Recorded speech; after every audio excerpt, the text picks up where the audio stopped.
కరివేపాకు పచ్చడికి కావలసిన పదార్థాలు: కరివేపాకు ఓ పెద్ద కట్ట, నూనె 100 ml, ఆవాలు 2 టీ స్పూన్లు, జీలకర్ర 1 టీ స్పూను, మినప్పప్పు 2 టీ స్పూన్లు, పచ్చిశనగపప్పు 2 టీ స్పూన్లు, ఎండుమిర్చి 5 నుంచి 6,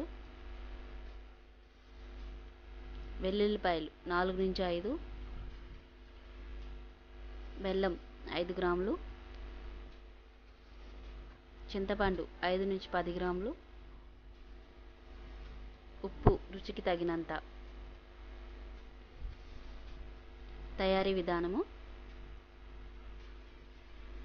ముందుగా కడాయిలో నూనె వేడి చేసి అందులో కరివేపాకు ఆకులను వేసి దోరగా వేయించుకొని కమ్మటి వాసన వచ్చిన తర్వాత చిన్న మంట మీద తీసి పక్కన పెట్టుకోండి.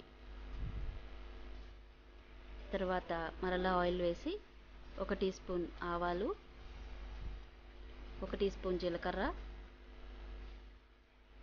1 టీ స్పూన్ మినపప్పు, 1 టీ స్పూన్ పచ్చిశనగపప్పు, 2 నుంచి 3 ఎండుమిర్చీలు, దంచిన వెల్లుల్లిపాయలు అన్నీ వేసి దోరగా వేయించుకుని పక్కన పెట్టుకోండి. ఈ పదార్థాలన్నీ చల్లారిన తర్వాత మిక్సర్ గ్రైండర్లోకి తీసి చింతపండు, ఉప్పు మరియు బెల్లం కూడా వేసి ఒక్కసారి గ్రైండ్ చేయండి.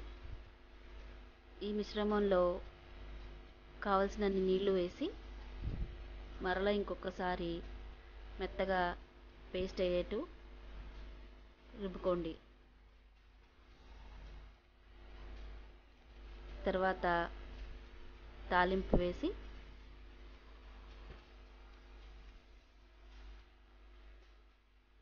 ఆ పేస్ట్లో కలపండి. దీన్ని సర్వింగ్ బౌల్లోకి తీసుకోండి.